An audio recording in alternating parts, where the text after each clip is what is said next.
वो वॉडिस फिल्म में जब नीरो बादशाह अपनी सनक में रोम शहर में आग लगवा देता है, तब दिखाया गया है कि वह अपने महल के ऊंचे बुर्ज पर खड़ा है और वहां से नीचे लोगों को देख रहा है। वहां से उसे मनुष्य ऐसे दिखाई दे रहे हैं जैसे कीड़े मकोड़े चल रहे हों। कैमरे ने यह दृश्य बड़ी कुशलता से फिल्माया है। वास्तव में यह दृश्य अभिव्यक्त करता है कि बादशाह नीरो की दृष्टि में मनुष्य कीड़े मकोड़े जैसे ही थे। मनुष्य उसकी लगाई हुई आग में जल जाएंगे तो जल जाएं, पर वह एक नया रोम तो बना सकेगा। सांसारिक दृष्टि से देखा जाए तो इंसान जितनी ऊंचाइयों पर होता है, वहां से उसे दूसरा मानव उतना ही क्षुद्र, तुच्छ और निकृष्ट दिखाई देता है। इसीलिए अय्यूब की पुस्तक के 25वें अध्याय की 6वीं आयत में लिखा है, फिर मनुष्य की क्या गिनती जो कीड़ा है, और आदमी कहाँ रहा जो केंचुआ है। ये कथन शूही बिलदद का है। यशायाह 40:22 में जब परमेश्वर की तुलना मानव से करता है, तब वह मनुष्यों को टिड्डी के तुल्य समझता है। मनुष्य की क्षुद्रता इसलिए भी है कि उसका जीवन कीड़े के सदृश क्षणिक है। अय्यूब 4:19 में मनुष्य के लिए लिखा है, जो मिट्टी के घरों में रहते हैं और जिनकी नेव मिट्टी में डाली गई है और जो पतंगे की नाई पिस जाते हैं, उनकी क्या गणना। भजन संहिता 103:14-16 में लिखा है, वह अर्थात ईश्वर हमारी सृष्टि जानता है और उसको स्मरण रहता है कि मनुष्य धूल अर्थात मिट्टी ही है। मनुष्य की आयु घास के समान होती है, जो पवन लगते ही ठहर नहीं सकता। सभोपदेशक 3:20 में लिखा है, सब मिट्टी से बने हैं और फिर सब मिट्टी में मिल जाते हैं। तुच्छ और क्षणिक होने के बावजूद परमेश्वर की दृष्टि में मनुष्य का क्या स्थान है। मनुष्य ने तो अपने कद को नापने के लिए भिन्न भिन्न मापदंड बनाए हैं। कोई अपने को सृष्टि में सर्वोच्च और सर्वोत्तम मानता है और उसके अहम की कोई सीमा नहीं। कोई अपने को या अपने वर्ग को या अपनी जाति समूह को सर्वोच्च मानता है और दूसरों को नीच।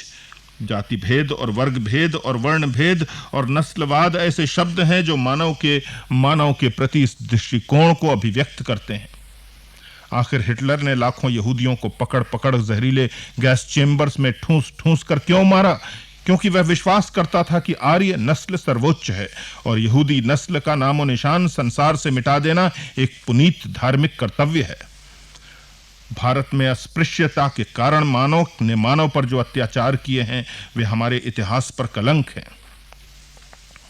एक मूल विचार जो बाइबल में है वो यह है कि सब मनुष्य समान हैं। परमेश्वर सब का रचने वाला है। रोमियो 10:12 में लिखा है, यहूदियों और यूनानियों में कुछ भेद नहीं, इसलिए कि वह सब का प्रभु है। गलातियों 3:28 में लिखा है, अब न कोई यहूदी रहा और न यूनानी, न कोई दास, न स्वतंत्र, न कोई नर, न नारी, क्योंकि तुम सब मसीह यीशु में एक हो। यद्यपि बाइबल के अनुसार इस्राएली लोग एक चुनी हुई जाति के माने जाते हैं, जिनके माध्यम से परमेश्वर इतिहास में मनुष्य के लिए अपने उद्धार के कार्य को पूरा करता है, फिर भी बाइबल की दृष्टि में मूलतः मानव और मानव में कोई भेद नहीं है।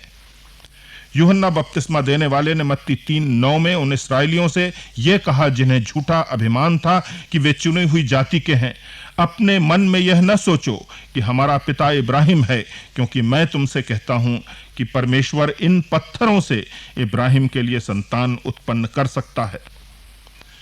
परमेश्वर के उद्धार प्रभु यीशु मसीह के संसार में आने के वंशानुक्रम को यदि हम देखें तो रूथ जैसी मोआबिन का उदाहरण हमें बताता है कि परमेश्वर यहूदियों का मोहताज नहीं। मत्ती 8 और लूक 7 में एक सूबेदार का वर्णन है जो गैर यहूदी था। कफरनहूम में आकर वह यीशु से मिला और कहा, हे प्रभु, मेरा सेवक लकवे से पीड़ित है। यीशु ने उससे कहा, मैं तेरे घर चलूंगा और उसे स्वस्थ करूंगा। उस गैर यहूदी सूबेदार ने उत्तर दिया, हे प्रभु, मैं इस योग्य नहीं कि तू मेरी छत के तले आए। तू मात्र अपने मुख से कह दे तो मेरा सेवक चंगा हो जाएगा। यीशु ने उसका विश्वास देखकर आश्चर्य किया और अपने साथियों से कहा, मैंने इस्राएल में भी ऐसा विश्वास नहीं पाया। उसने यह भी कहा कि जब स्वर्ग का राज्य आएगा तो बहुत से गैर यहूदी पूर्व और पश्चिम से आएंगे और इस्राएलियों के धर्म पिताओं इब्राहिम, इसहाक और याकूब के साथ सम्मान से स्वर्ग के राज्य में बैठेंगे, किंतु चुनी हुई जाति के यहूदी इस्राएली बाहर नरक के अंधकार में फेंक दिए जाएंगे। कितनी बार ऐसा वर्णन आया है जिससे स्पष्ट ज्ञात होता है कि मसीह में कोई भेदभाव नहीं। इसलिए यह आश्चर्य की बात नहीं कि मसीहियत में ना वर्ण भेद है न तो वर्ग भेद है।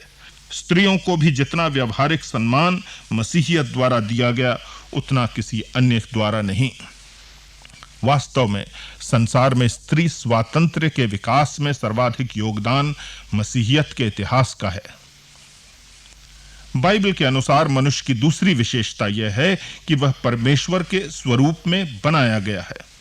उत्पत्ति 1:27 में लिखा है, तब परमेश्वर ने मनुष्य को अपने स्वरूप के अनुरूप उत्पन्न किया, अपने ही स्वरूप के अनुसार परमेश्वर ने उसको उत्पन्न किया, नर और नारी करके उसने मनुष्यों की सृष्टि की।